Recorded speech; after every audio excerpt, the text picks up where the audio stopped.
ରଜ ଆସିଲେ ମନକୁ ଆସିଥାଏ ପୋଡ଼ପିଠାର ମହକ। ଆଉ ପୋଡ଼ପିଠା ବିନା ଓଡ଼ିଶାର ରଜ ତ ଅଧୁରା।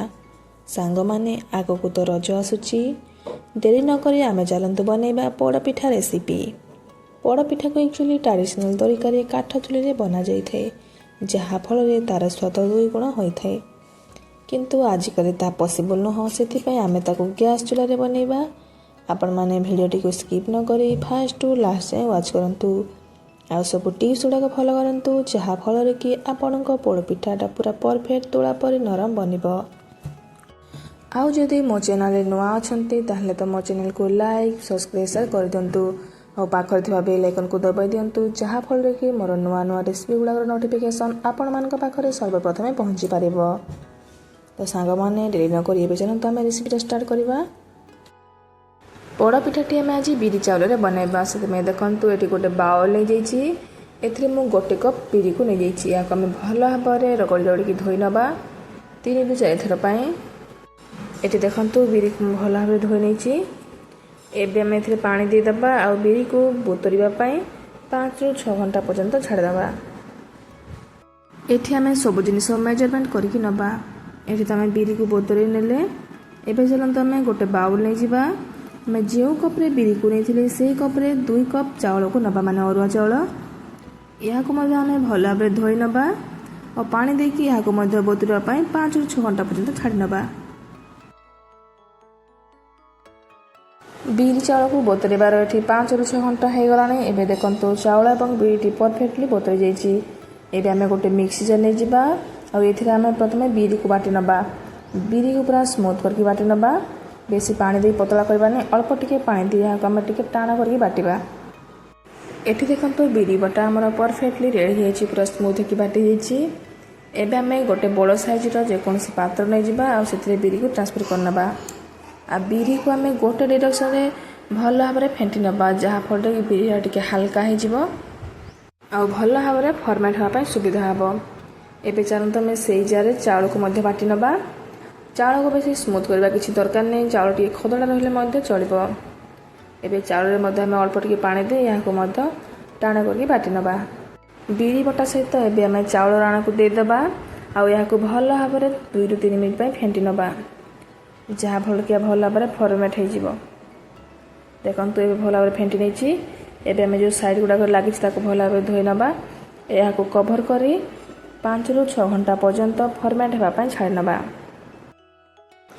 4ରୁ 5 ଘଣ୍ଟା ପର୍ଯ୍ୟନ୍ତ ବିରିକୁ କଭର୍ କରି ରଖିବା ପରେ ଦେଖନ୍ତୁ ଏଠି ପୁରା ଫ୍ଲଫି ହେଇକି ଫର୍ମେଟ୍ ହେଇଯାଇଛି। ଏବେ ଆମେ ଚାମଚ ଏହାକୁ ଟିକେ ଭଲ ଭାବରେ ଗୋଳେଇ ନେବା। ବେଶୀ ସ୍ପିଡ୍ ହାତରେ ଜମାରୁ କରିବେନି, ହାଲକା ହାତରେ କରିବେ, କାରଣ ଏଇ ଯେଉଁ ବିରିୟାନୀରେ ଏୟାର ବବଲ୍ସ ଗୁଡ଼ାକ ଅଛି ଏହା ନଷ୍ଟ ହୋଇଯିବ, ପିଠାଟି ମାନେ ସ୍ପଞ୍ଜି ବନିବନି। ପୋଡ଼ପିଠା ବନେଇବା ପାଇଁ ଏଠି ଦେଖନ୍ତୁ ମୁଁ ଆଗରୁ ସବୁ ପ୍ରିପାରେସନ୍ କରି ରଖିନେଇଛି। 1 କପ୍ ଚିନାବାଦାମକୁ ଭାଜିକି ଚୋପା ଛଡ଼େଇ ନେଇଯାଇଛି। ଏଠି କିଛି ଛେନା ମଧ୍ୟ ନେଇଯାଇଛି, 1 ଚାମଚ ପାନ ମଧୁରୀ, 2 ଚାମଚ ଗୁଜୁରାତି ଆଉ ଗୋଲମରିଚ ଗୁଣ୍ଡ, 1 ଚାମଚ ଅଦା ଛେଚା, 1 କପ୍ ଚିନି, 1 କପ୍ ଗୁଡ଼ ଆଉ କିଛି ନଡ଼ିଆକୁ ଏମିତି କାଟିକି ପିସ୍ ଆକାରରେ ନେଇଯାଇଛି ଆଉ କିଛି କୋରିକି ନେଇଯାଇଛି। ଦେଖନ୍ତୁ ଆଉ କିଛି ଡ୍ରାଏ ଫ୍ରୁଟ୍ସ ଆକାରରେ ମୁଁ ନେଇଛି, କିଛି କିସମିସ୍, କାଜୁ, ଆଲମଣ୍ଡ, ଚେରି ଆଉ କିଛି ତେଜପତ୍ର। ଏଠି ଆପଣଙ୍କ ପସନ୍ଦ ହିସାବରେ ଆପଣ ଯେକୌଣସି ଡିସ୍କୁ ସ୍କିପ୍ ମଧ୍ୟ କରିପାରିବେ।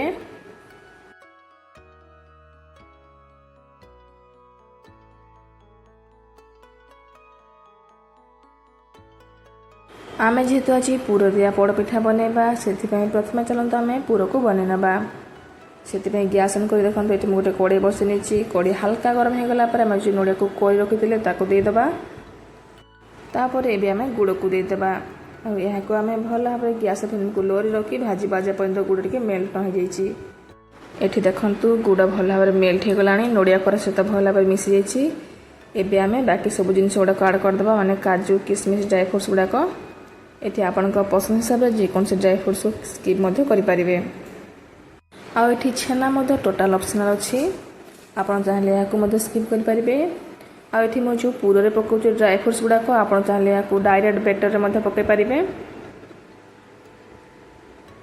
ଏବେ ଆମେ ସବୁ ଜିନିଷକୁ ଭଲ ଭାବରେ ଗୋଳେଇ ନେବା। ଏବେ ଆମେ ଦେଇଦେବା 1 ଚାମଚ ଅଦା ଛେଚା, 1 ଚାମଚ ଗୋଲମରିଚ ଗୁଜୁରାତି ଗୁଣ୍ଡ ଆଉ କିଛି ତେଜପତ୍ରକୁ ଏମିତି ଖଣ୍ଡ ଖଣ୍ଡ କରି ପକାଇ ନେବା ଆଉ ସବୁ ଜିନିଷକୁ ଭଲ ଭାବରେ ଗୋଳେଇ ନେବା। ଏବେ ରେଡ଼ି ହୋଇଗଲା ଆମର ପୋଡ଼ପିଠା ପାଇଁ ପୁର। ଏବେ ଆମେ ଗ୍ୟାସ୍ର ଫ୍ଲେମ୍କୁ ଅଫ୍ କରିନେବା। ଏଠି ଏବେ ଆମେ ଦେଇଦେବା ଚିନି ଆଉ କିଛି ଅଦା ଛେଚା, ଗୁଜୁରାତି ଗୋଲମରିଚ ଗୁଣ୍ଡ, କିଛି ତେଜପତ୍ରକୁ ଏଠି ମଧ୍ୟ ଖଣ୍ଡ ଖଣ୍ଡ କରି ପକାଇ ନେବା। ପାନ ମଧୁରୀ, କିଛି କଟା ନଡ଼ିଆ ଆଉ ସ୍ୱାଦ ଅନୁସାରେ ଲୁଣ ଆଉ ଗୋଟେ ପିଞ୍ଚ ଖାଇବା ସୋଡ଼ା ସବୁ ଜିନିଷକୁ ଦେଇ ସାରିଲା ପରେ ଏଠି ଆମେ ଭଲ ଭାବରେ ଏହାକୁ ଗୋଳି ନେବା। ଏଠି ଆମ ପୋଡ଼ପିଠା ପାଇଁ ବେଟରଟି ପରଫେକ୍ଟଲି ରେଡ଼ି ହେଇଗଲା। ଏବେ ଆମେ ଚାଲନ୍ତୁ ନେକ୍ସଟ ଷ୍ଟେପ୍ କରିବା, ମାନେ ଏହାକୁ ପୋଡ଼ିବାର ପ୍ରୋସେସ୍।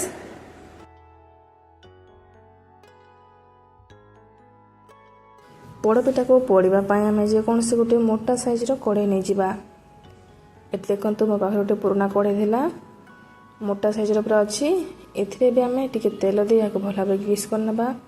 ତା ଉପରେ କଦଳୀ ପତ୍ରକୁ ଦେଇଦେବା। କଦଳୀ ପତ୍ର ଉପରେ ମଧ୍ୟ ତେଲକୁ ଭଲ ଭାବରେ ଗ୍ରୀସ୍ କରିନେବା, ଯାହାଫଳରେ ତଳପଟ ବେଶୀ ପୋଡ଼ିବନି। ତାପରେ ଆମେ ଯେଉଁ ବେଟର ରେଡ଼ି କରି ରଖିଥିଲେ ସେ ବେଟରକୁ ଏ କଢ଼େଇକୁ ଟ୍ରାନ୍ସଫର୍ କରିନେବା।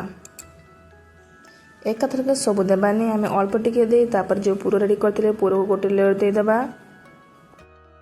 ଏଠି ପିଠାକୁ ଆପଣମାନେ ଜମାରୁ ମୋଟା ବନେଇବେନି, କାରଣ ଏବେ କଞ୍ଚା ରହିଯିବ। ତଳପଟ ତ ପଡ଼ିଯିବ, ଉପରୁ କଞ୍ଚା ରହିଯିବ, କାରଣ ଆମେ ଗ୍ୟାସ୍ରେ ଯେହେତୁ ବନାଉଛେ ଗୋଟେ ସାଇଡ଼୍ରୁ ନିଆଁ ପାଇବ।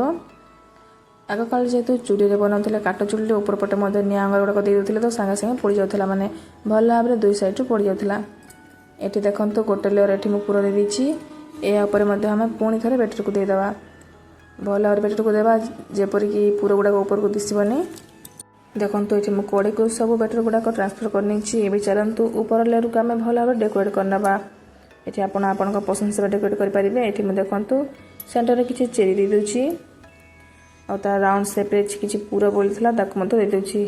ଏଠି କିଛି ଡ୍ରାଏ ଫ୍ରୁଟ୍ସ ମଧ୍ୟ ଦେଇଦେବା।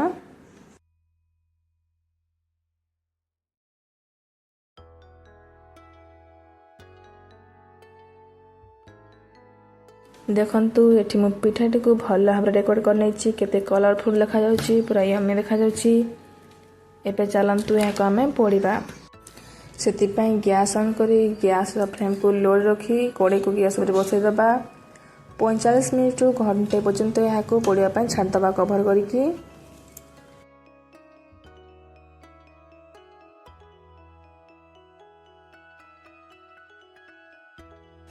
ଗୋଟେ ଘଣ୍ଟା ପର୍ଯ୍ୟନ୍ତ ପିଠାକୁ ପୋଡ଼ିବା ପରେ ଦେଖନ୍ତୁ ପିଠାଟି ଏଠି ପରଫେକ୍ଟଲି ପୋଡ଼ିଯାଇଛି। ଗୋଟେ ଷ୍ଟିକ୍ ସାହାଯ୍ୟରେ ମୁଁ ଭିତରକୁ ପୁଟ୍ କରିକି ଦେଖାଉଛି। ଦେଖନ୍ତୁ ଷ୍ଟିକ୍ରେ ଜମାରୁ ଲାଗୁନି, ତାମାନେ ପିଠାଟି ପରଫେକ୍ଟଲି ପୋଡ଼ିଛି।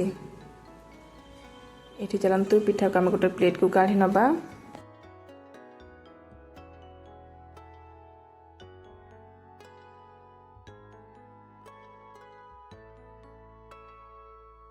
ଦେଖନ୍ତୁ ଏଠି ପିଠାଟି କେମିତି ପରଫେକ୍ଟଲି ପୁରା ପୋଡ଼ିଛି। କଲର୍ ଭଲ ଭାବରେ ଆସିଛି, ତଳପଟ ବ୍ଲାକ୍ ସ୍ପଟ୍ ବଢ଼ିଆ ଭାବରେ ଆସିଛି, ଉପର ପଟ ପୁରା କଲରଫୁଲ୍ ଦେଖାଯାଉଛି।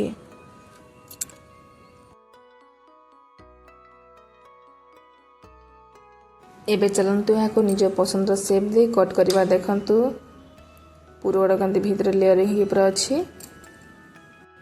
ଏଥର ରଜରେ ଆପଣମାନେ ଏହି ପ୍ରୋସେସ୍ରେ ନିଶ୍ଚୟ ପୋଡ଼ପିଠା ବନେଇ ଖାଆନ୍ତୁ ଆଉ କେମିତି ଲାଗିଲା ମୋତେ କମେଣ୍ଟ ମାଧ୍ୟମରେ ଜଣାନ୍ତୁ। ଆଉ ଯଦି ଭଲ ଲାଗିଥାଏ ମୋ ଚ୍ୟାନେଲକୁ ଲାଇକ୍ ସବସ୍କ୍ରାଇବ୍ କରିଦିଅନ୍ତୁ। ଜୟ ଜଗନ୍ନାଥ।